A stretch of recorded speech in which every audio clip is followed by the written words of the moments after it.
everyone! Magandang Tuesday sa inyong lahat kung Tuesday mo man ito pinapakinggan. Pero kung hindi naman, magandang araw sa iyo. Welcome back dito sa ating channel. Maraming salamat sa inyong walang sawang pagsusuporta at pagmamahal sa atin. Syempre sa mga subscribers natin, thank you so much. I love you all. Nako, panibagong kwento na naman ang ating pag-uusapan ngayong araw na ito. Pero bago ang lahat, nais kong mag-hello sa ating mga commenters. Ayun, and syempre sa ating mga listeners na kahit hindi nagko-comment ay lagi namang nakasuporta sa atin. Alam kong marami kayo. Kaya I love you all so much. Maraming salamat. Hello ako kay Keisha Roth all the way from Hong Kong. Baby Jane Atayde. Julian Ramilo, maraming salamat. Kisel Morales, thank you. Hello daw sa taga IC Party Needs Store sa Kalinan, Davao City. Maraming salamat sa inyo, Nina, Sheila, Ivy, and KC. Hi din ako kay Gail Easy, kay Amara Chanel Amaro, maraming salamat. Christina Sison, Julian Ramilo, maraming thank you sa'yo. Josephina Nimia, maraming salamat at ginawa mong libangan itong ating channel habang ikaw ay nagtitinda dyan. Yap Mulad Smith, maraming thank you sa'yo. Hi kay Princess Jane Dagahay, ang pinakamagandang nangyari raw sa buhay niya. Sana all nasasabihan ng pinakamagandang nangyari sa buhay. Charot. How to be you, princess. Charot lang. Hi kay Miss G. Maraming salamat all the way from Lumbia City. Oh, ayun. Iisang city lang tayo. Hi kay Miriam Gutierrez all the way from Hong Kong. Divina de la Peña. Maraming salamat at na-miss din kita. Alcura Ukit. Pedi Gia Acosta. Maraming salamat sa'yo. Rosana Crisostomo. Loida Abilio all the way from Saudi Arabia. Char Ash Pearl Jen, maraming thank you. Terry May Tagle from Qatar, maraming salamat Ma'am Terry. Kay Marichet Serviano, Jaime Bicumong from Tayaba City, maraming salamat. Hello din kay Ma'am Judith McGovern at sa kaniyang husband. Thank you all so much. Huwag na nating patagalin. Eto na ang ating tampok na kwento sa araw na to. Dito lamang sa Dear Mama Mia.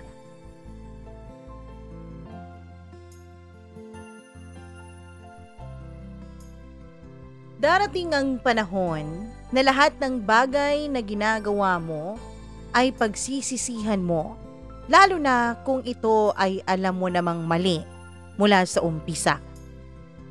Pero bakit nga ba napakadali lang sa atin na pumasok sa isang bagay pero nahihirapan naman tayong lumabas?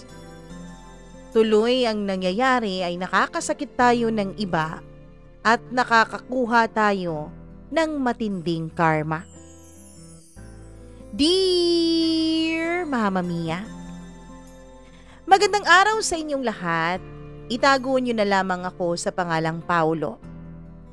Mama Mia, meron na po akong naririnig na kwento dito na medyo kalapit lang din sa kwento ko. Nung una ay naguguluhan pa ako kung talaga bang mag-share ako ng sarili kong karanasan dito sa iyong programa. Unang-una, nakakahiya po. Pangalawa, pakiramdam ko ay wala akong oras para magsulat ng kwento ko. At pangatlo, hindi ko alam kung sa pamamagitan ba ng pag-share ko nitong aking kwento sa inyo ay makakalimutan ko kahit papaano ang sakit ng karmang dumating sa akin. Mama Mia, itago natin ang isang babae sa pangalang Ana. Si Ana po ay matagal ko nang kakilala. Simula elementarya ay magkakilala na kaming dalawa dahil magkaibigan naman ang mga pamilya namin. Kaya lang hindi kami masyadong close. Hindi kasi ako nakikipag-close noon sa mga babae dahil naririndi ako sa kanila. Nag-iisa lang kasi akong anak na lalaki. Ang mga kapatid ko ay puros mga babae. At yung mga babae na yon ay talagang ang iingay sa bahay. Tapos, eto pa si Ana na naging kaibigan din nila dahil magkaibigan nga ang mga pamilya namin, ay nagkikisali na rin sa gulo tuwing naglalaro sila noon. Kaya naman hindi ako naging close sa kanila. Mas naging close ako sa mga pinsan kong lalaki at sa mga kaklase kong lalaki. Ayoko kasi talaga, Mama Mia, ng mga babae dahil nakakarindi talaga ang kanilang ingay. High school nung naging magka-schoolmate kami ng first year hanggang second year. Pero hindi ko rin naman siya pinapansin. Siya kapag nakikita niya ako sa may hallway o di kaya sa may canteen ay nginingitian niya ako pero hindi ko naman siya pinapansin. Nung mga tumagal-tagal na, siguro na malaya na niyang hindi ko talaga siya papansinin, ay hindi na rin siya namamansin sa akin. Hanggang sa third year high school nung wala na siya sa school. Ang rinig ko mula kina mama ay lumipat daw ang kanilang buong pamilya ng ibang lugar dahil daw sa negosyo at trabaho ng mga magulang ni Ana. Sayang nga eh. Sana may partner ka na Paulo sa darating na JS prom ninyo. Mama naman, bakit pati yan? Kailangan yung pakialaman. Sigurado naman akong may makakapartner ako, no? Gwapo kaya tong anak mo? Biro ko pa sa mama ko.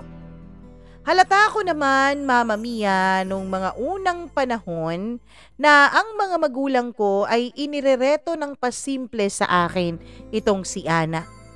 Kapag nasa hapagkainan kami at kompleto kami, hindi talaga mawawala sa usapan si Ana kung gaano ito kabait at kung gaano ito katalino. Alam ko, ako lang naman ang nag-iisang lalaking anak eh. Alam nga naman si Daddy ang pinariringgan ng mama ko, 'di ba? Siyempre ako 'yun. Pero binaliwala ko na lang 'yun. Iniisip kong hindi napansinin dahil nung mga panahon na 'yon ay meron naman na akong girlfriend. Third year high school ako nung mag-umpisa akong makipagrelasyon. Hindi lang iisa ang nagiging girlfriend ko dahil Mama Mia, marami po talagang nagkakagusto sa akin, hindi naman po sa pagbubuhat ng sarili kong bangko. At ang mga babae din naman na mga kaklase ko dati o ka-schoolmate ay madali lang din magsawa. Minsan silang nakikipag-break sa akin, minsan naman ako. No big deal.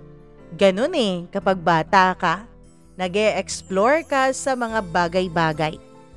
Kaya wala na akong pakialam nung mga panahon na yun kung along the way ay meron akong nasasaktan dahil may mga pagkakataon din naman na ako din ang nasasaktan o ang ego ko kapag nakikipaghiwalay sa akin ang isa kong girlfriend. Mama Mia, hindi ko alam pero nung nag-college na ako ay magbabago pala ang buhay ko. Gulat na gulat ako isang araw nung pumasok ako sa isang subject dahil nga hindi po nakablock yung mga subjects na nakuha ko because of my schedule sa varsity sa basketball. Ay nagulat ako dahil isang pamilyar na mukha ang nasilayan ko pagpasok ko sa classroom. Pero ang mukhang ito ay tila mas lalong naging maganda. Tila malaanghel ang itsura sa kahinhinan at sa matitipid nitong ngiti sa mga babaeng kausap din niya. I guess mga kaklase ko rin ang mga babaeng yon. Marami namang mga magaganda dun sa classroom na yon, kaya lang itong particular na babaeng ito ang nakahuli ng paningin ko. At yun ay walang iba kundi si Ana. Nung pumasok ako sa loob ng classroom ay naglingunan ng mga babae sa akin at lihim na nagkikindatan at nagkukurutan. Alam ko dahil medyo sikat po ako sa school namin because of being a varsity Mama Mia. Kaya medyo alam ko na kinikilig ang iilan sa kanila dahil sa akin. Pero hindi ko yun pinagtuunan ng pansin.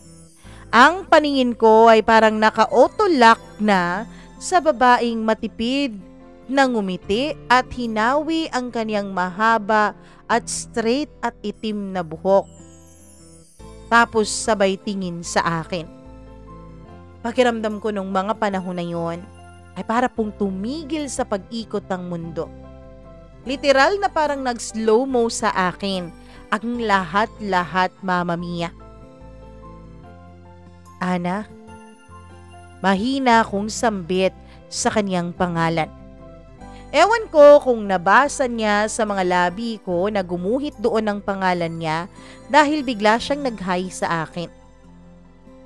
Hi Paulo, kumusta ka na? Gulat na gulat ang iba naming mga kaklase, lalo na yung mga kababaihan, at lumingon-lingon pa sila sa pagitan naming dalawa ni Ana. Hindi ako halos makakilos noon.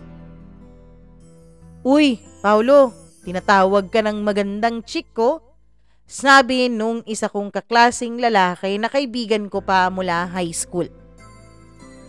Hi Ana." Pasimple akong lumapit sa kanya at nakipagkamay. "Kumusta ka na? Nakabalik na pala kayo?" "Oo kasi si Daddy dito na naman ulit ma-assign, tapos yung business, pinapamanage na lang kay tito ko." Ganun ba? Kumusta sina tita? Kumusta sina tito? Tanong ko na ang tinutukoy ay ang kaniyang mga magulang. Dati-rati naman ay wala akong pakialam sa pamilya ni na Ana. Pero wala kasi akong ibang maisip na pwede naming pagsimulan ng usapan. Kaya naman brinot up ko na ang kaniyang mga magulang, Mama Mia. Ayos lang naman sila. Namimiss na rin nila ang mga magulang mo Hindi ko nga alam, pero sabi nila baka one of these days bebisitahin namin kayo. Talaga? Sige, sabihin ko kina mama. Excited kong sabi. Pero ilang sandali pa ay pinigil ko ang sarili ko. "Ano ka ba naman, Paulo? Masyado kang halata." Saway ko noon sa sarili ko. May itatanong pa sana ako sa kanya nung biglang pumasok ang instructor namin. At doon na nga ay nagsimula ng klase. Pero bago pa ang lahat ay pagpapakilala muna ang aming ginawa. Siyempre sa pagpapakilalang yun, Mama Mia, ay meron ding parte doon sa maliit na program na yun na sasabihin mo kung meron kang kakilala sa loob ng classroom at kung paano mo sila nakilala. Ang akala ko nga nung una ay ako ang sasabihin ni Ana. Akala ko pangalan ko ang sasambitin niya, kaya excited ako dahil alam kong may pagmamalaki ko doon sa mga kaklase kong lalaki na ang pinakamagandang chick sa classroom ay ako ang ituturong kakilala niya. Pero mali ako dahil ang sinabing pangalan ni Ana ay isa sa aming mga kaklase na itago natin sa pangalang Janice. Sabi niya, si Janice daw ay kaklase niya noong 3rd year high school. Tapos naging medyo close silang dalawa, kaya lang hindi na natagalan ang pagiging close nila dahil lumipat si Janice ng ibang school. Mama Mia, medyo napahiya tuloy ako noon sa sarili ko. Excited pa naman akong ipagmayabang sa iba na ako ang kakilala ni Ana dahil akala ko ay ako lang ang kakilala niya doon dati pa. Pero ako ay hindi nagpatinag kahit may mga kakilala kong mga lalaki doon na naging classmates ko nung high school o di kaya naman nung elementary ay hindi pangalan nila ang binanggit ko sa pagpapakilala kundi ang pangalan ni Ana. At doon na nga nag-umpisa ang palihim kong pagdeskarte sa kanya. Hanggang sa dumating ang araw ng linggo. Nagising ako na medyo busy ang lahat sa kusina. Ang mga ate ko naman ay busy sa pagtulong sa aming kasambahay sa pagpapaganda ng bahay. "Anong meron?" tanong ko. "Wala namang may birthday Birthday mo ba, ma? Di ba hindi? September pa yun?" Sina ate naman April ang birthday, tapos na. Ako naman November pa. Si daddy naman January. Sinong may birthday? Walang may birthday, anak. Meron lang tayong mga mahahalagang bisita.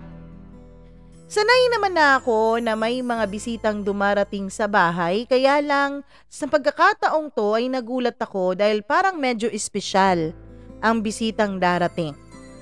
Paminsan-minsan lang po gumagalaw sa sarili naming kusina ang mama ko. Meron kaming maliit na restaurant at ang mama ko ang chef doon at siya ang nag-develop ng mga menus doon, Mama Mia.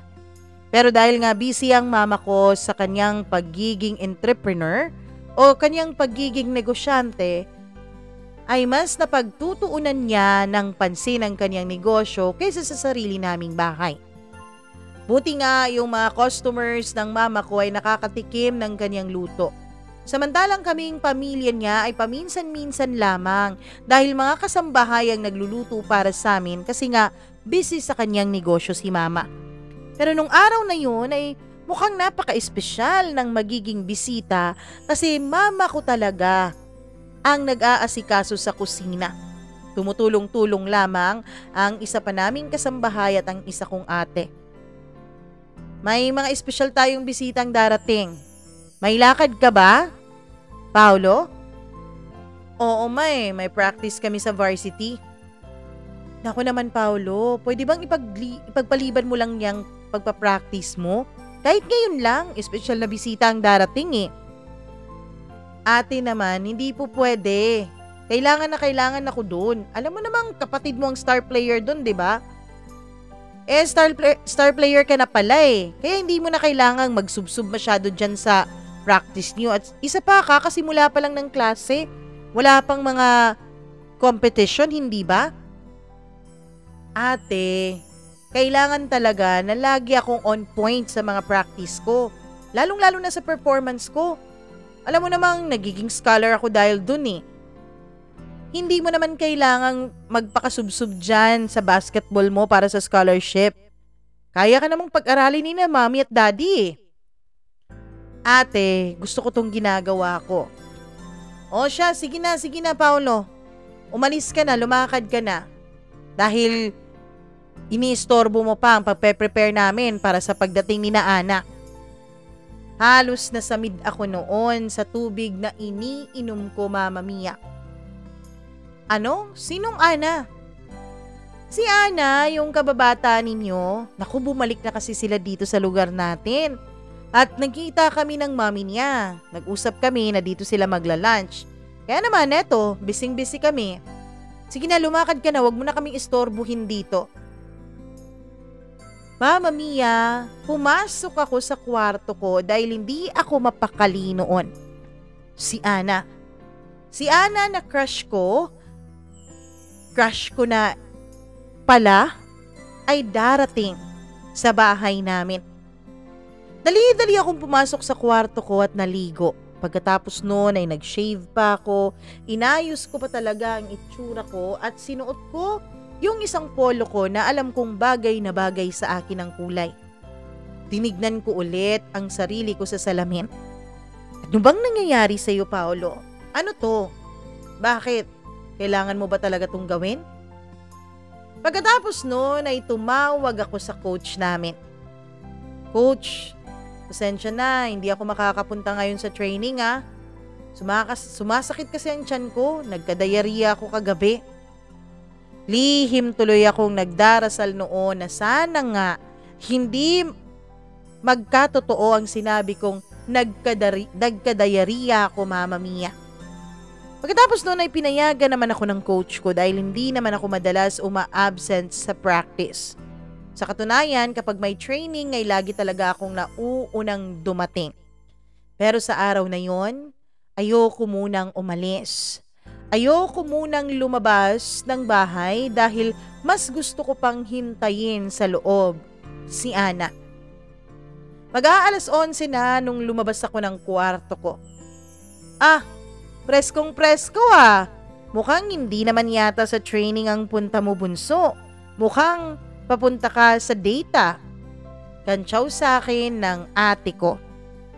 Ah, hindi na ako aalis.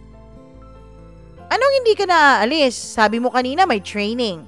Ayaw ka naming paalisin pero gusto mo talagang umalis tapos ngayon, ayaw mo nang umalis. Ano nangyari? Bakit nagbago ang isip mo? Wala naman ate. Tumawag kasi si coach. Ang sabi hindi na raw tuloy ang practice namin ngayon kasi nagka-emergency siya.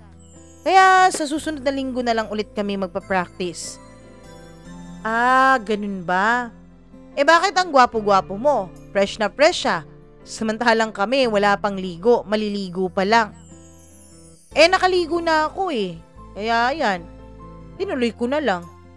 Sabi ko, na may halo talagang kaba, baka mahalata ako ng mga ate ko. O siya, sige. Maligo na kayo dun mga anak. At Paulo, tulungan mo na lang ako mag-set up dito sa mesa. Tinulungan ko ang mama kong mag-set up. Ilang sandali pa ay sinabi na ng kasambahay namin na dumating na raw yung aming mga bisita. Mama Mia, para po akong nakakita ng anghel nung pumasok sa loob ng sala namin si Ana kasama ang kanyang mga magulang. Nakaputing bestida siya noon, bagay na bagay sa kanya. Tapos naka-headband pa siya na kulay pula at naka-sandals ng pula, tapos may bag na pula. Hindi ko talaga malilimutan ang itsura niya noon.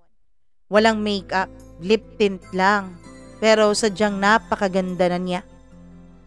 Pasok kayo mare pare. Bati ng mga magulang ko sa mga magulang niya. Oh, Paulo, wala pa mga ate mo. Asikasuhin mo na muna si Ana. Ayos lang ako, tita. Hindi naman na ako bata para kailangan pang asikasuhin. Matipid na ngiti ni Ana. Hi, Ana. Hello, Paulo. Gumawa ka na ba ng assignment natin? Doon ay nagkatinginan ang mga magulang namin sa aming dalawa. Magkaklase pala kayo? Hindi naman kayo pareho ng course sabi ng mama ko. Hindi ma, kasi alam mo naman kapag varsity, hindi nakablock yung mga subjects na kukunin ko para mai-adjust ang schedule ko dun sa practice. So magkaklase kayo sa iisang subject? Tanong ng mami ni Ana. Opo, tita. Ay, mabuti yun para naman may kakilala tong si Ana namin. Alam mo naman, kababalik lang namin dito sa ating lugar. Huwag kang mag-alala, tita. Marami namang kakilala yan si Ana at marami na yung kaibigan doon. Ngumiti naman si Ana sa akin. Pagkatapos noon ay nag-lunch na kami. Tahimik na tahimik ako habang nag-uusap ang lahat sa mesa. Doon ko napansin na parang kakaibang Ana na ang kaharap ko ngayon. Parang hindi na siya yung Ana dati na madaldal, na maingay, na nakakarindi ang boses.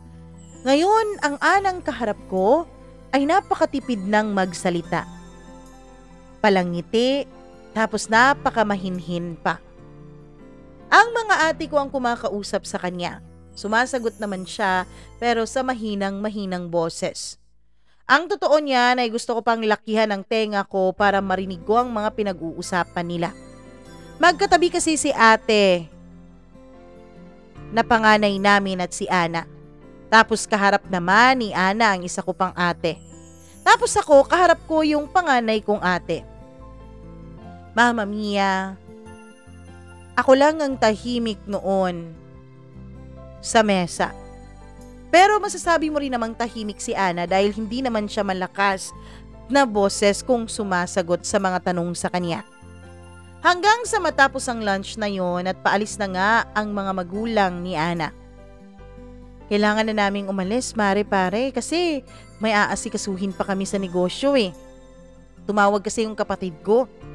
Sabi ng daddy ni Ana. O sige, magbalot na lang kayo ng pagkain para hindi na kayo magluto mamaya. Habang inaantay namin ang pagbabalot ng aming kasambahay ng pagkain ay lumapit sa akin si Ana. Tapos ka na ba dun sa assignment mo? Hindi ko kasi yun maintindihan eh. Alam mo naman, dun sa probinsya, hindi kami masyadong advanced pagdating sa mathematics. Oo, tapos ko na. Bakit? Gusto mo bang tignan? Ayos lang ba? Tanong niya sa akin. Ayos lang, walang problema yun. Kung may maitutulong ba naman ako sa'yo, bakit naman ipagkakait ko, diba? Pumasok ako sa kwarto ko at kinuha ko yung assignment ko. Pagkatapos noon ay pumunta kami ni Ana sa may salas at nag-uusap tungkol sa assignment na ini-explain ko sa kanya. Ano yan anak? Tanong ng mami ni Ana sa kanya. Ami, kasi nagpapaturo ako kay Paulo tungkol dun sa assignments namin.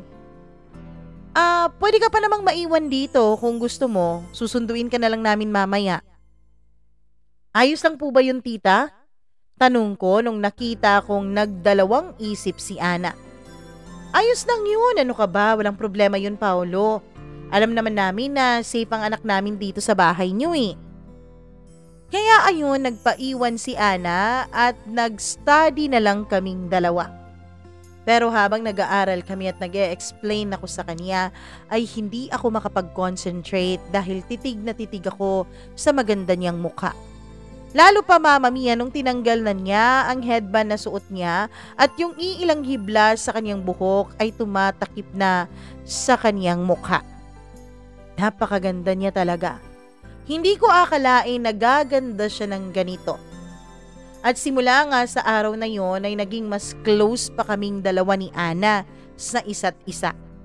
Lagi na kaming magkatabi tuwing may pasok kami dun sa subject na magkaklase kaming dalawa.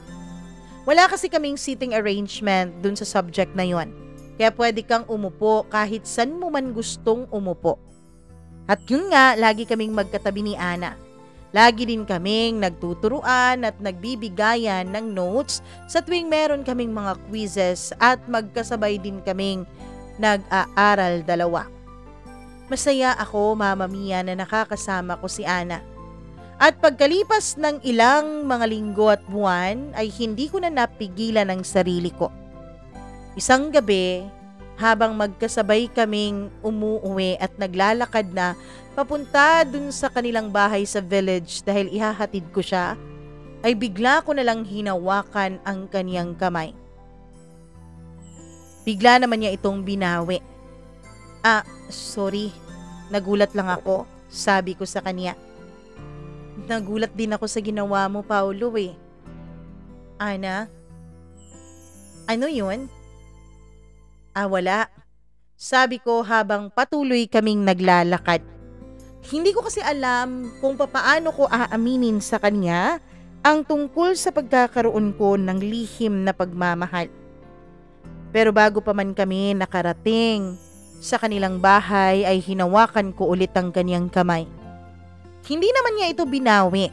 Walang bawian na nangyari at hinayaan niya lamang ako na hawakan ang kamay niya habang patuloy kami sa aming paglalakad sa kanilang bahay na palapit na ng palapit. Noong makarating na kami sa may gate, ay nagpaalam na rin ako. Pero bago pa ako makatalikod ay bigla akong hinalikan ni Ana sa aking kaliwang pisngi. Pagkatapos ay nagmamadali siyang pumasok sa loob ng kanilang bahay. Ako naman ay magkahalong pagkagulat at kilig ang naramdaman ko.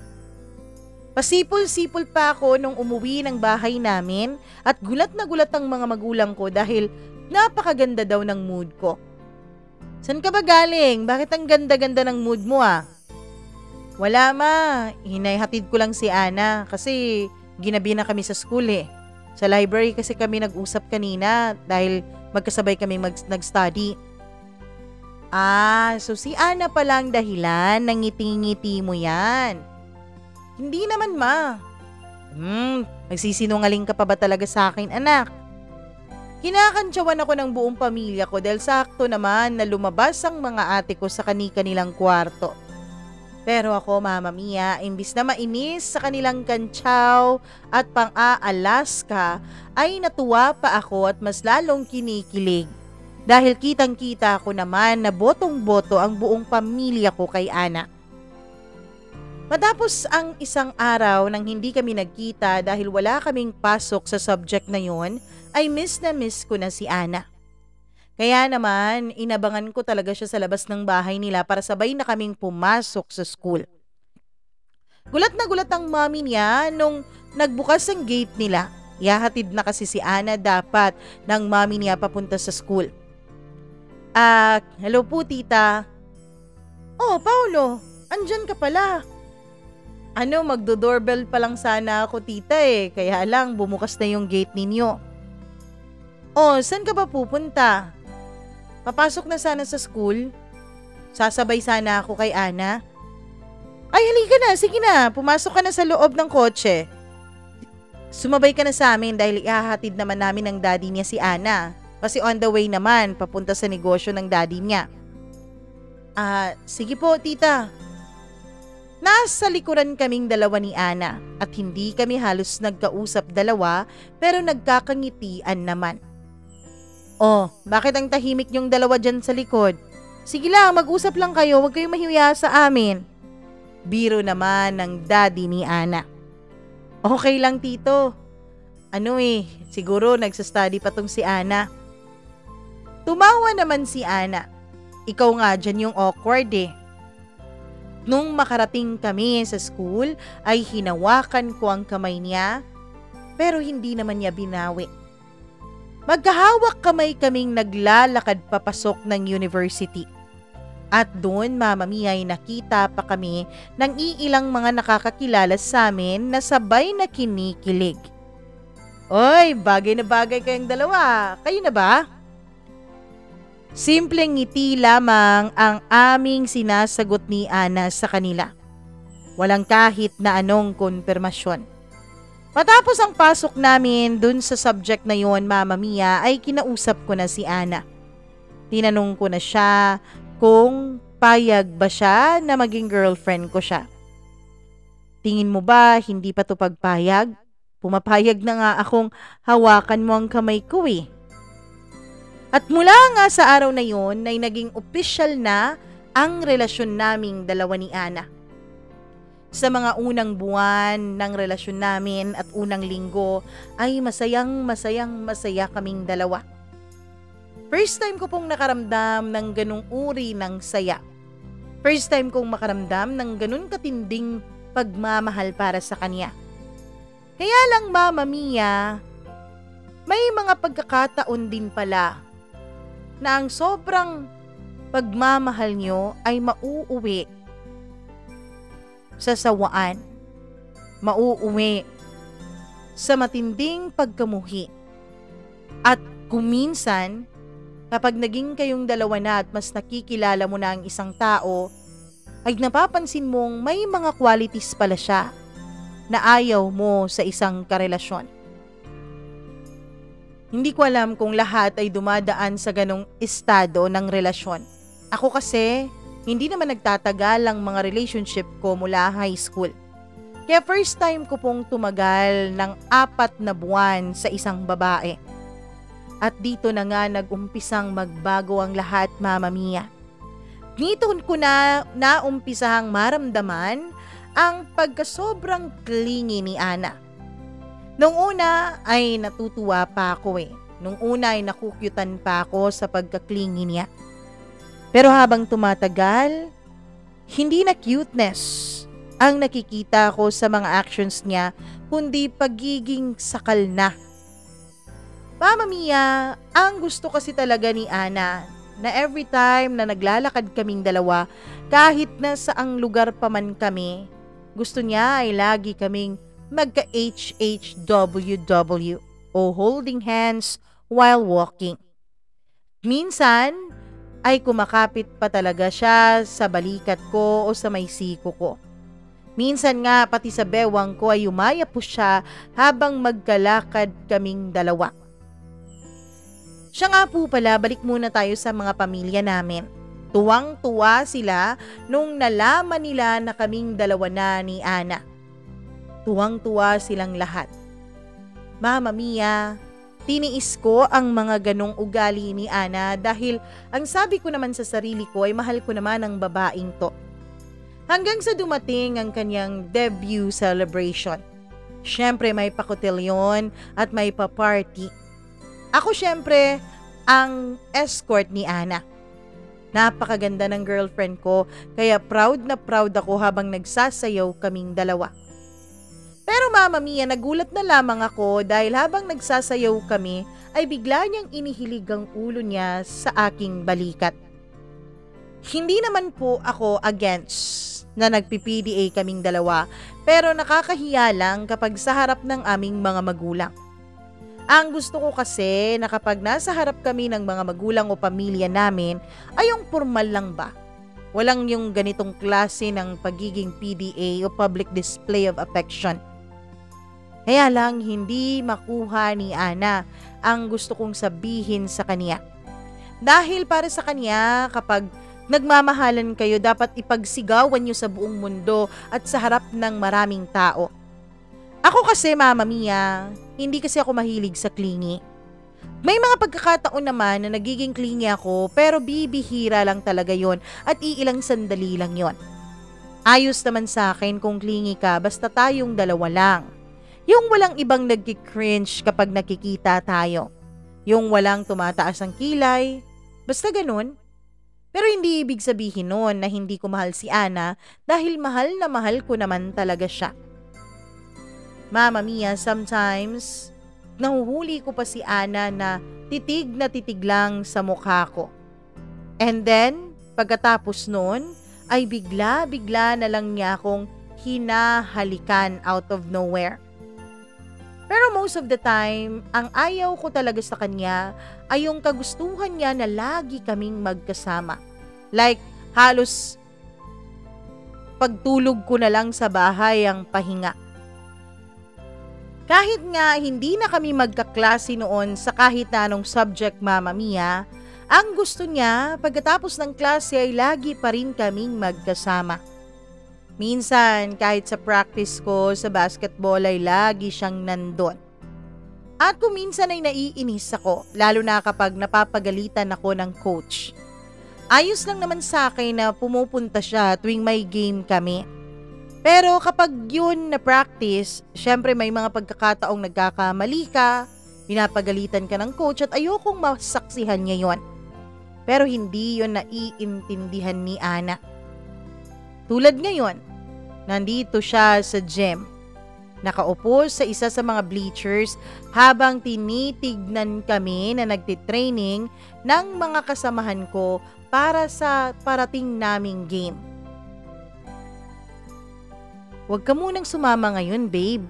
Kasi training pa lang naman to eh. Tsaka ka na lang manood kapag game na talaga namin. Babe, wala naman akong gagawin sa bahay. Isa pa, mas gusto ko yung nakikita kita. 'Di ba? Hindi ka ba ma-inspire mag-training kapag nandun ako? Isa pa, may tagabitbit ka ng tubig. Meron namang tubig dun. Towel. May tagapunas ka ng pawis mo kapag pinagpapawisan ka na. Babe naman, hindi naman na ako bata eh. Sige na babe, sama na lang ako ha.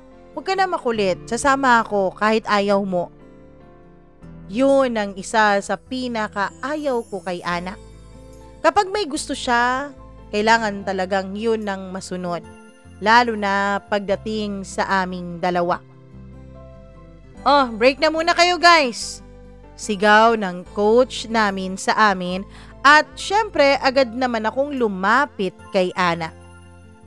Bebo, sabi niya sabay abot sa akin ng isang bottled water habang pinupunasan pa niya yung mga pawis ko sa katawan ko.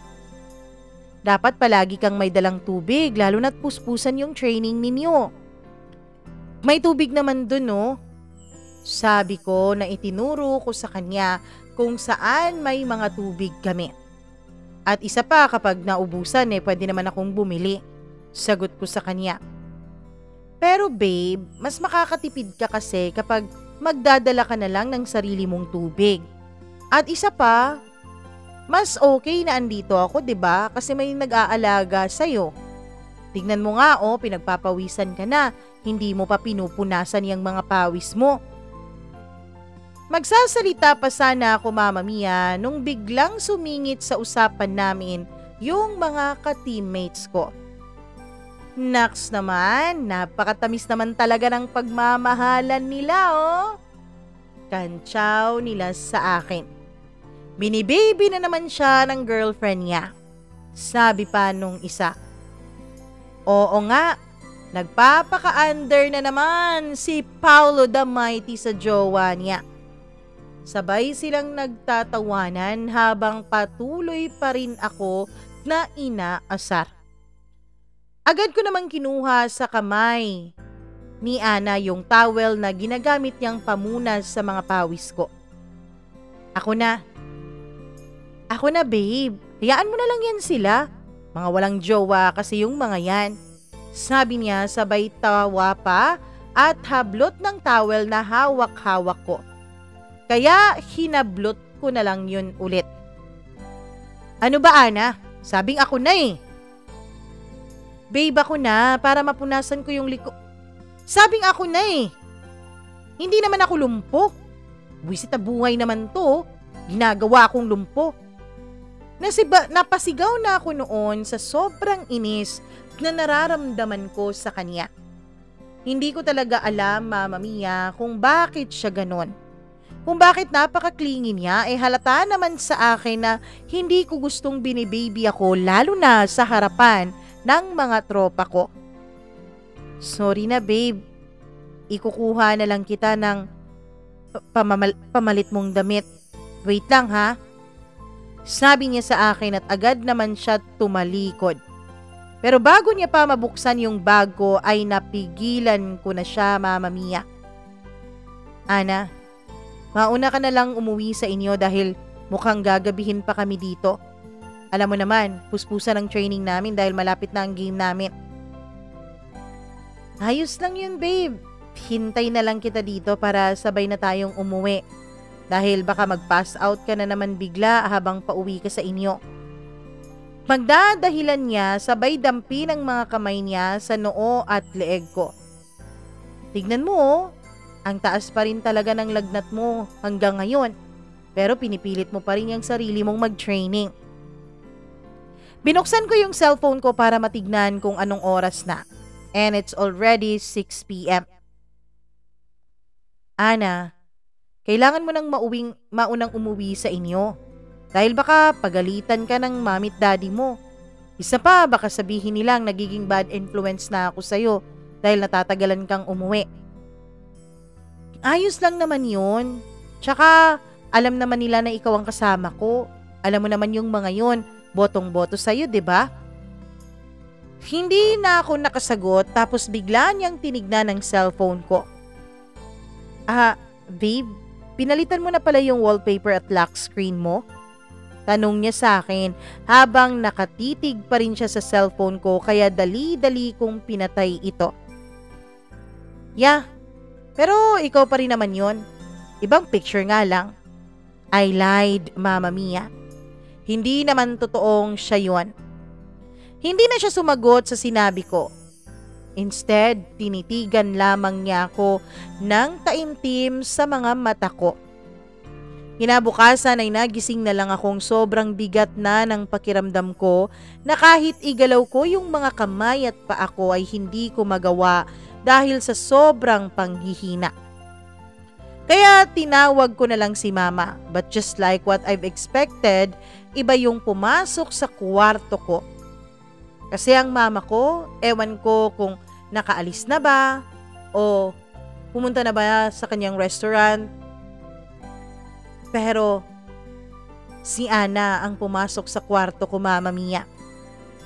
Good morning, babe. Masama pa rin ba yung pakiramdam mo? Tanong niya sa akin habang tinutulungan niya akong maupo sa aking kama. Yeah, medyo. Open your mouth para magkalaman yung tiyan mo at para makainom ka na rin ng gamot mo. Sabi niya at ako naman ay dali-daling tumalima at ngumanga na sa kanyang harapan. Tinitigan ko lamang siya, Mama Mia, habang hinihipan niya yung sabaw na nasa kutsara. Pero tumigil din ako sa pagtitig sa kanya nung nag-ring ang cellphone ko. Tinignan ko kung sino yung tumawag. Nagdadalawang isip pa ako kung sasagutin ko ba o hindi, pero mabuti na lang at nagpaalam si Ana na magbabanyo raw muna siya. Hello? Sagot ko. Good morning, Han. Date tayo mamaya? Napangiti naman ako sa tanong niya dahil matagal-tagal na rin akong hindi lumalabas-labas para mamasyal dahil palaging busy si Ana sa studies niya, tapos may curfew pa ito sa kanila. Sure, baby. Mamayang 4 p.m. susunduin kita sa inyo? Sagot ko naman. Okay, bye. I love you. I love you more. Since that day ay hindi na kami nagkikita pa ni Ana dahil kapag pumupunta siya sa room namin ay nakaalis na ako para sunduin. si Margaret. At kapag pumupunta naman siya sa bahay namin ay minsan wala ako o di kaya naman ay nagtutulog-tulugan na ako para lang wag kaming magkausap ng matagal ni Ana. "Han, good luck sa game nyo mamaya ha. Galingan mo," sabi sa akin ni Margaret. "Oo naman, syempre andun ka kaya for sure panalo na kami." Mama Mia, kinindatan ko pa siya sabay halik sa kaniyang labi. "Good luck din sa'yo." "Thanks, Han. I love you." "I love you too." "Really? You love me?" Nakabusangot na tanong niya sa akin. "Oo naman. Alam mo namang mahal kita. Bakit kailangan mo pa yang itanong?" "Kung mahal mo talaga ako, Paulo, then break up with her." Ang tinutukoy ni Margaret ay si Ana. Alam kasi ni Margaret ang tungkol kay Ana, Mama Mia. Alam niya ang tungkol sa pagkakaroon ko ng unang girlfriend bago siya. Pero pumayag si Margaret sa setup namin. Pumayag siya sa isang kondisyon na darating ang panahon at hihiwalayan ko na si Ana para kaming dalawa naman. "Okay, mamaya kapag nagkita kami," sabi ko. "Aw, you're so sweet, Han," sabi niya and then she kissed me on my lips. Medyo matagal ang halik na yon. Si Margaret ay isa sa mga cheer dancers sa school namin. And most of the students ay may crush din sa kanya, hindi lang dahil sa napakaganda niya, kundi dahil din sa napaka-talented niya. At Mama Mia, lamang na lamang din siya kay Ana pagdating sa kaseksihan. Ang totoo niyan, isa po si Margaret sa pinaka-popular na mga babae o mga estudyante sa paaralan. Halos lahat yata ay nagkakagusto sa kanya. Maganda din naman talaga ang girlfriend kong si Ana, pero di hamak naman na mas ma-appeal si Margaret. Di hamak na kapag pagtabihin mo silang dalawa at ibibenta mo ay mauunang mabenta itong si Margaret dahil sa taglay nitong kakaibang aura. Habang nagwa-warm up na ako para sa game namin ay biglang na lang akong nakaramdam ng pagbabibrate ng cellphone ko. Kaya kinuha ko muna ito mula sa bulsa ko. "Hello babe, sorry, hindi ako makakapunta sa laro nyo ngayon. Kasi may ginagawa ako eh.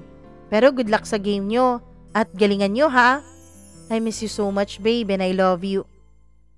Text sa akin ni Ana. Pero inignore ko na lang yung text message niya. Hindi din naman ako excited kung pupunta ba siya o hindi. And then I get back on my warm up. Pagkatapos pa ng ilang minuto ay in-announce na nung announcer na magsisimula na ang laro. Isa-isa nang pinakilala ang lahat ng mga manlalaro, Mama Mia. After an hour of playing, finally, nanalo kami ng back-to-back championship sa basketball. And all the students sa school namin ay talagang nagtitilian pa habang yung mga cheer dancers ay patuloy na nag-cheer para sa amin. And as I look at Margaret dancing, hindi ko talaga mapigilang ma-amaze sa kanya, Mama Mia. Doon ko nakita na nasa kanya na lahat halos ng pangarap ng isang lalaki sa isang babae.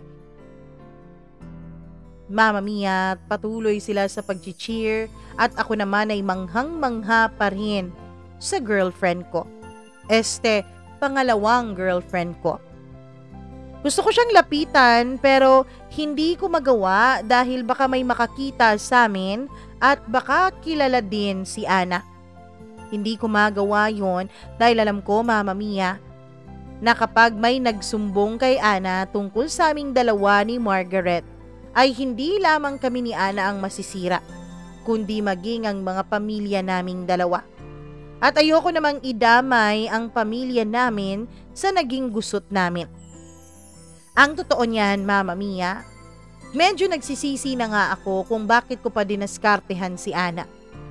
Kasi kapag naghiwalay kaming dalawa ay pihadong maaapektuhan ang friendship ng mga magulang namin. Congrats, team! Talaga namang worth it lahat ng pagod natin. Congrats pare. Job well done. Sabay naming yakapan at batian at apiran sa mga kasamahan namin. Agad naman akong lumabas sa gym dahil gusto ko nang umuwi para magbihis. Pero habang naglalakad ako palabas ng gym ay nagulat ako nang may biglang nagbigay sa akin ng red and white roses. Thank you, pero sinong nagpapabigay nito? Tanong ko dun sa isang babaeng nagbigay sa akin ng rosas. Si Ate Margaret po kuya, basta keep following the petals lang daw po. Congrats again, sabi niya sabay takbo. Napangiti naman ako dahil hindi ko inexpect ang ganon kay Margaret, Mama Mia. Hindi ko inexpect na ang isang katulad ni Margaret ay gagawa ng mga ganitong klasing bagay. Although alam ko na naman na may pa-surprise siya sa akin. Kaya lang hindi ako sanay sa kanya na ganito. Ang ganito kasi kaklingi ay si Ana at hindi siya. So I kept following the petals until sa tumigil na nga ito sa parking lot. At gulat na gulat ako, Mama Mia, dahil hindi naman po si Margaret ang nakita ko doon. Hindi siya agna sa may parking lot. Napamura pa ako noon sa sarili ko. Bakit Margaret ang sinabi nung babae? Alam na ba niya? Lumapit siya sa kinaroroonan ko habang may malungkot na ngiting nakaplaster sa kanyang mukha. Happy Valentine's Day and happy 3rd anniversary, babe. Sabi niya sa akin habang titig na titig sa mga mata ko. Ana, na-appreciate ko naman lahat ng efforts mo pero pwede bang tigilan na natin to? Let's break up. Shh! Alam ko na lahat. Lahat. About you and Margaret. Pero don't worry. Hindi na kita guguluhin pa ulit. Hindi na kita guguluhin pa, Paulo. Paano mo nalaman yon? Tanong ko. Naalala mo yung tinanong kita tungkol dun sa wallpaper at lock screen mo? Tumango-tango ako, Mama Mia. Nakita ko yung wallpaper mo. And it's you and Margaret holding each other's hand, right? Paano kung sabihin ko sa'yong magkaibigan lang kaming dalawa ni Margaret? Hindi kita paniniwalaan dahil for the past few days, lagi mo akong ini-ignore, lagi mo akong pinagtataguan. Pero ang hindi mo alam, sinusundan kita. Nandun ako lagi kung saan kayo nagdi-date dalawa ni Margaret. Nandun ako nung pumunta ka sa bahay nila para sunduin at ihatid siya. At nandun ako at nakatingin sa inyo habang naghahalikan at nagyayakapan kayong dalawa. Habang sinasabi niya ang mga bagay na yun sa akin, Mama Mia, ay nakita ko ang mga luhang unti-unting tumatakas sa kanyang mga mata papunta sa kanyang mga pisngi. The moment na nakita kong umiiyak si Ana, nasaktan ako at hindi ko alam kung bakit. Bakit nga ba ako nasasaktan? Siguro dahil sa guilt. I'm sorry. No, hindi mo kailangang mag-sorry dahil hindi ka naman maghahanap ng iba kung hindi ako nagkulang sa'yo. Hindi ba, Paolo? Kaya ako dapat ang mag-sorry sa'yo, Paolo. I'm sorry for not being good enough. I'm sorry. I'm sorry if I failed you as your girlfriend. Ana, don't worry. Naiintindihan ko naman, Paolo eh. Just do me one favor, okay? And I promise you this will be the last time na magkikita at mag-uusap tayong dalawa. I promise you.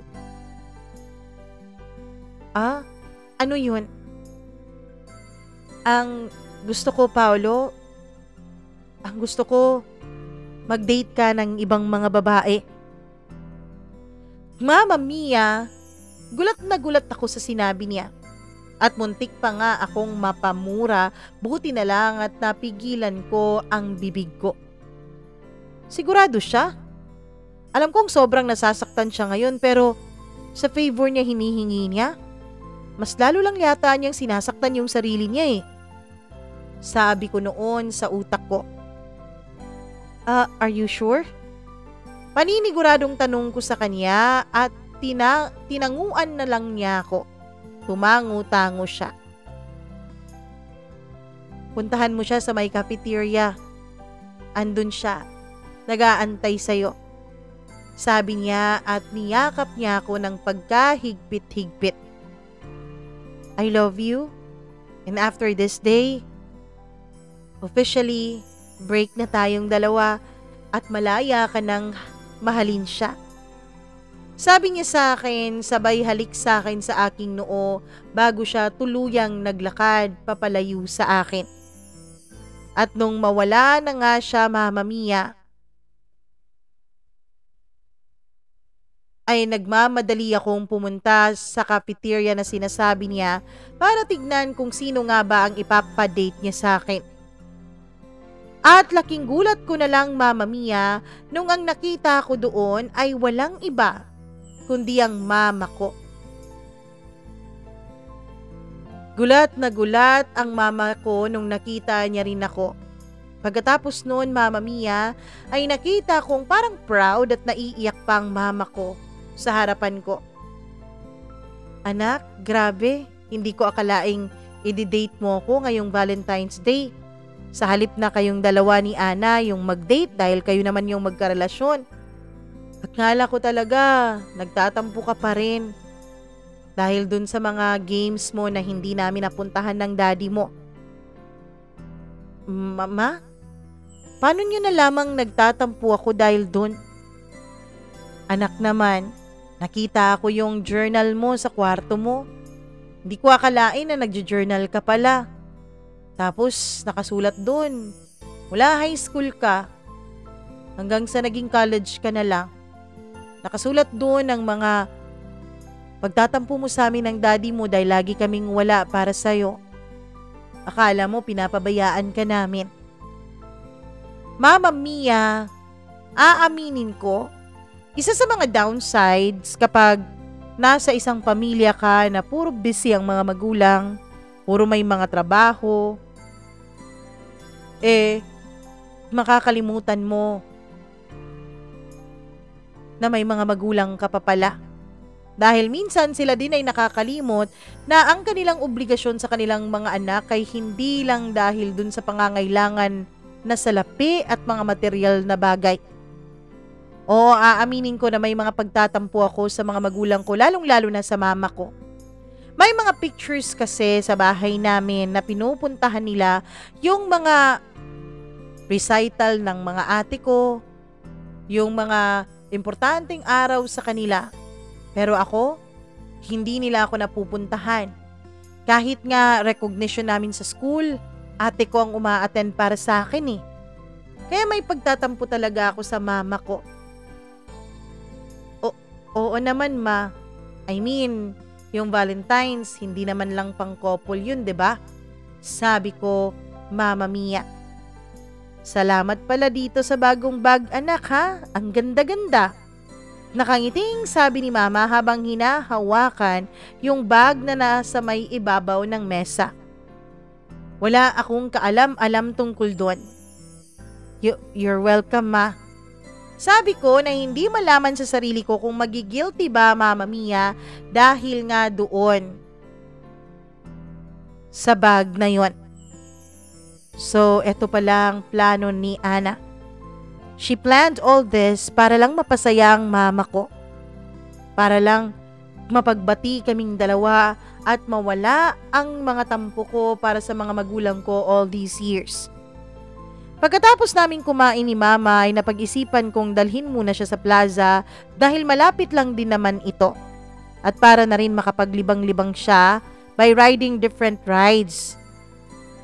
Nag-enjoy talaga kami doon. Nakita kong parang bumalik sa kabataan niya ang mama ko. Nagsorry ulit ang mama ko dahil hindi niya ako nadala sa mga amusement park dahil sa sobrang busy ng kanilang buhay ng daddy ko. Sa sobrang busy nila na maghanap ng ipapakain at ibubuhay sa aming magkakapatid. Ayos na yun ma, malaki naman na ako para maintindihan ang mga bagay-bagay na ganon.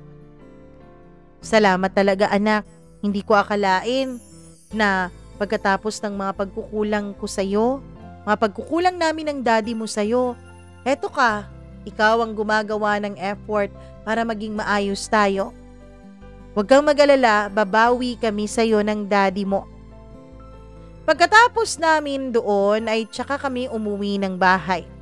Pero pag uwi namin ng bahay ay walang katao-tao kundi ang 2 kasambahay lang namin. Oh, nasaan ang sir mo? Nasaan ang mga anak ko? Tanong ng mama ko sa kanila.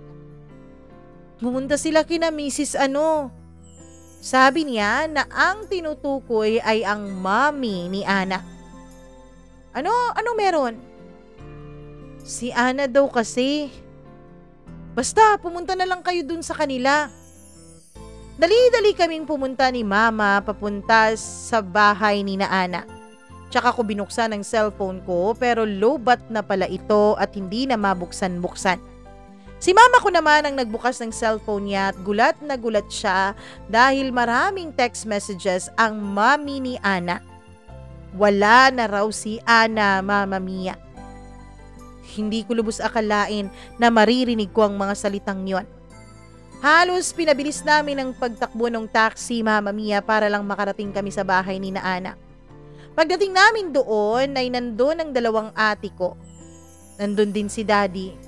Pero wala ang mga magulang ni Ana.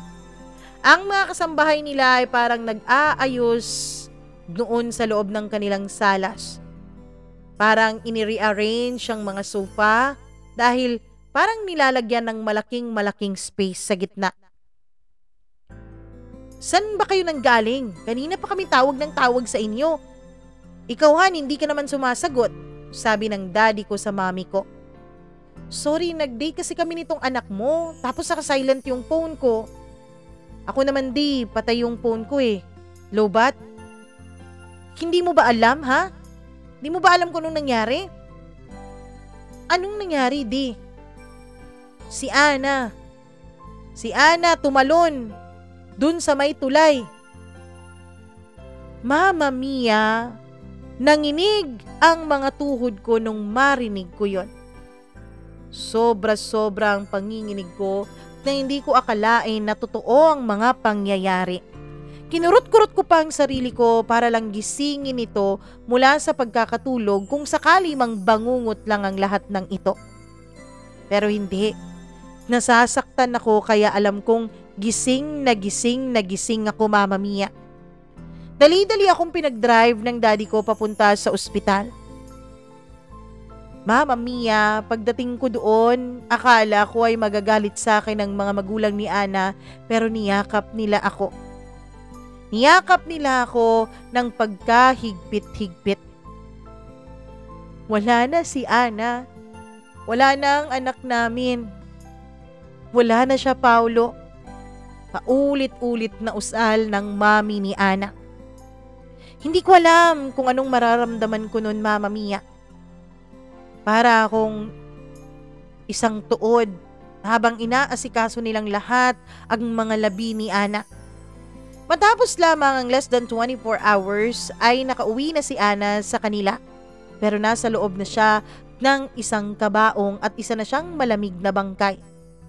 Ako naman ay umuwi lang ng bahay, naligo at nagbihis pagkatapos ay bumalik na sa bahay ni na Ana. Habang nandun ako sa loob ng kwarto niya at umiiyak dahil sa pagkawala niya, ay biglang kumatok ang mami niya sa pintuan at pumasok ito. Paulo, may mga nakita kaming gamit dito sa kwarto ni Ana. Eto, isang DSLR camera. At nung buksan ko yun, Mama Mia, ay nakita ko doon ang lahat ng mga stolen pictures ko habang naglalaro ako ng basketball, natutulog, tumatawa, kumakain at kung ano-ano pa. Pero Mama Mia, ang nakakuha sa akin ng atensyon doon ay isang videong nirecord niya. Hello babe, siguro napapanood mo itong video na to dahil wala na ako no. Binigay na to sa'yo ng mami ko. Babe, wag mong sisihin ang sarili mo sa nangyari sa akin na hindi ikaw yung may kasalanan. Ang totoo niyan babe, ikaw nga ang nagdugtong ng 3 masasayang taon sa buhay ko. Ikaw ang naging dahilan kung bakit naging masaya ako sa huling 3 taon na nandito ako sa mundo. Ang hiling ko lamang ay maging masaya ka ng tunay. Ang hiling ko lamang ay maging maligaya ka kasama ang iyong buong pamilya. Matutuwa ako babe kapag nakikita kong masaya ka. Matutuwa ako kapag makikita kong worth it ang lahat ng sakripisyo ko para sa'yo. Mahal na mahal kita babe. Pagkatapos ng video na yon, Mama Mia, ay umiyak ako ng umiyak. Sobra akong nasaktan noon. Lumapit naman ulit ang mami niya sa akin at nagpasalamat. Doon ko pa nalaman, Mama Mia, nung sinabi ng mami niya sa akin ang totoo. Kaya pala bumalik ang mga magulang ni Ana sa lugar namin ay dahil hindi pala naging maganda ang buhay ni Ana doon sa lugar na nilipatan nila nung high school kami. Naging napakamalungkutin daw pala nito. Marami daw itong mga pinagdaanan na hindi na niya isinalaysay sa akin. Pero ang isa lang ang naintindihan ko doon. Naabuso si Ana ng 3 lalaki. At dahil doon ay nawalan na itong ganang magpakabuhay pa. Ilang beses na raw nitong sinubukan na kitilin ang sarili niyang buhay, kaya lang lagi itong nahuhuli ng mga magulang niya. At in-advise daw sa kanila ng doktor na siguro mas makakabuti kung bumalik si Ana dun sa lugar kung saan siya masaya. Kaya kahit na ayaw nila, kahit na nandun ng malalaking negosyo ng mga magulang niya sa probinsya ay bumalik sila sa amin. At dun nga kami nagkita ulit. Paulit-ulit na nagpasalamat sa akin ang mama ni Ana. Dahil ako daw ang dahilan kung bakit nadugtungan pa ng 3 taon ng buhay niya. At kung bakit sa huling 3 taon ng buhay niya ay nakita nilang tunay na maligaya ang kanilang anak. Kung ano man ang pinagdaanan niyo ni Ana o ang pinagdadaanan niya kaya niya nagawa ito, hindi ka namin sinisisi, Paolo. Dahil alam namin na sa 3 taon ay naging masaya ang anak namin sa piling mo. Kaya maraming salamat anak ka. Sabi ng mommy at daddy niya sa akin. Yun ang naging dahilan kung bakit lubos pa akong nakonsensya at naiyak, Mama Mia. Sinisisi ko ang sarili ko. Alam ko kasi na kung hindi ko siya sinaktan, kung hindi ako nagmahal ng iba, ay baka andito pa si Ana. Sana naintindihan ko ang mga pinagdadaanan niya. Sana naintindihan ko na kaya pala siya ganun kaklingi sa akin, ako lang ang natatanging tingin niya ay worthwhile sa kanyang pananatili sa mundong ito. Tapos binigo ko pa siya. Tapos pinagpalit ko pa siya sa iba. Pagkatapos ng libing ni Ana ay nakipaghiwalay na ako kay Margaret. Hindi na ako nakipagkita pa sa kanya. Pati rin naman si Margaret ay nakonsensya sa nangyari kay Ana. Pati rin siya ay sinisisi ang sarili niya pero sinabi ko na huwag niyang sisihin ang sarili niya dahil ako lang naman ang may kasalanan noon. Ako naman ang lumapit sa kanya. Ako naman ang nakipagrelasyon sa kanya. Kahit na may contribution din ako dun, Paolo. Kasi kahit alam kong kayo pa ay pumayag ako na maging tayong dalawa. Alam kong tama si Margaret, Mama Mia. Pero syempre, ayoko na 2 babae ang maghihirap ng dahil sa akin. Kaya inako ko lahat ng kasalanan. Pumayag din naman si Margaret na maghiwalay kaming 2. Pagkatapos noon, ay kumalas din ako sa basketball team. Gulat na gulat ang coach ko dahil patapos na sana noon ang school year, Mama Mia, at gagraduate na ako pero bigla pa akong umalis sa basketball team. Nawala ang scholarship ko pero ayos lang naman yon dahil sinuportahan naman ako ng mga magulang ko hanggang sa nakatapos na nga ako sa aking pag-aaral. Sa ngayon, Mama Mia, hindi ko pa magawang makipagrelasyon sa iba. Hindi ko pa magawang manligaw sa iba. Hindi ko pa magawang magkagusto sa iba dahil hanggang ngayon ay sinisisi ko pa rin ang sarili ko sa mga nangyari. Hanggang ngayon ay nandito pa rin sa isipan ko na paano kaya kung hindi ko ginawa yun kay Ana. Baka masaya pa kami ngayon. Kung nasaan man si Ana ngayon, sana ay payapa na siya. Sana nakuha na niya ang kapayapaan na matagal na niyang hinahangad at ang kaligayahan na matagal na niyang inaasam. Sa mga nakikinig ngayon, sana bago tayo gumawa ng mga bagay na makakasakit ng ating kapwa ay isipin muna natin ng makailang beses kung kakayanin ba natin ang mga consequences nito.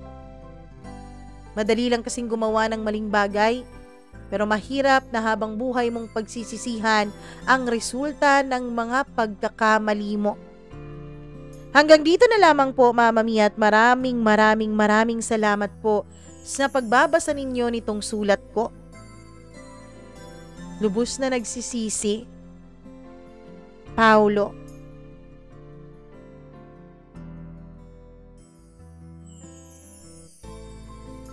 Grabe naman, hindi ko alam kung ano sasabihin ko sa'yo, Paulo. Pero una sa lahat, tama ka. Sana hindi na lang tayo manakit ng kapwa natin para hindi tayo ang maging dahilan para naisin ng isang tao na mawala na lang sa mundong ito. Kung hindi na natin mahal, kung hindi na tayo masaya, matuto tayong makipag-communicate ng maayos. Kung nasasakal tayo sa kanilang pakikipagrelasyon o sa kanilang pagmamahal sa atin, matuto tayong magsalita at sabihin na hindi tayo masaya. Hindi yung dahil hindi ka na masaya gagawa ka ng mga maling bagay. Dahil hindi ka na masaya sasaktan mo na siya. Dahil hindi ka na masaya, hahanap ka na ng ibang ikakaligaya mo kahit na nandyan pa siya sa tabi mo. 'Di ba? Sana maging leksyon itong kwento ni Paulo. Hindi ko naman siya sinisisi dahil desisyon din naman ni Ana ang kanyang ginawa sa sarili niya. Pero tama din naman siya. Hindi naman siguro magagawa ni Ana yun kung talagang nakipaghiwalay siya ng maayos. And to your defense din naman, Paulo, hindi mo rin naman siguro gagawin yun sa kanya kung alam mo lahat ng mga pinagdaanan niya. Pero ang bottom line nito, walang kahit na sinong may karapatang manakit ng kapwa, ng taong kanilang minamahal. Paano mo sasabihin na minamahal mo ang isang tao pero lagi mo naman siyang sinasaktan? 'Di ba? Bakit may tapang tayong pumasok sa loob ng buhay ng isang taong nananahimik tapos wala naman tayong tapang na lumabas at magsabi ng tama, magsabi ng totoo kapag hindi na tayo masaya? Sana ang tapang natin ay both ways, papasok tsaka palabas. Hindi yung papasok ka lang magaling pero hindi ka na marunong lumabas. Sa paglabas mo ay hindi mo lamang siya sinasaktan kundi niyurakan mo pa ang kanyang pagkatao. Kasi yung panluloko, pagyurak yun ng pagkatao Sobra-sobrang masakit yun. Hindi yun madali dahil hindi ka lang nadudurog doon, hindi lang puso mo ang nadudurog doon, kundi pati ego mo, pati tiwala mo sa sarili mo, pati pagpapahalaga mo sa sarili mo. Kaya napakahirap naman talaga. So sa mga taong hindi na masaya dyan sa kanilang relasyon, magsabi kayo ng totoo, wag kayong duwag, okay? Maraming salamat sa pag-share mo ng iyong kwento, Paulo, dito sa ating programa. Naway mag-heal ka na, naway maging maayos ka na at ipagdadasal namin na sana matagpuan mo na rin ang tunay mong ikakaligaya. Hindi man sa piling ng isang tao, panibagong tao sa buhay mo, kundi peace para sa sarili mo at peace dahil napatawad mo na ang iyong sarili sa mga nagawa mo. Maraming salamat talaga.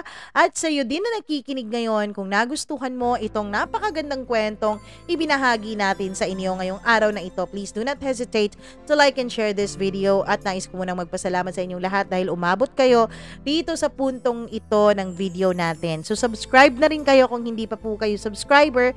Click the notification bell para lagi po kayong na-update sa tuwing meron tayong bagong video na inilalabas. At isa pa po sa hihihingi hinihingi ko sa inyo ay mag-share din kayo ng sarili niyong kwento dito sa ating programa. Huwag kayong mag-atubiling mag-share niyan. Sulat nyo lamang po at saka i-email nyo sa atin sa mamamiacdo0317@gmail.com. And pwede rin kayong mag-PM sa atin through our other social media accounts. That's Mama Mia Cagayan de Oro or Mama Mia CDO in all other social media platforms.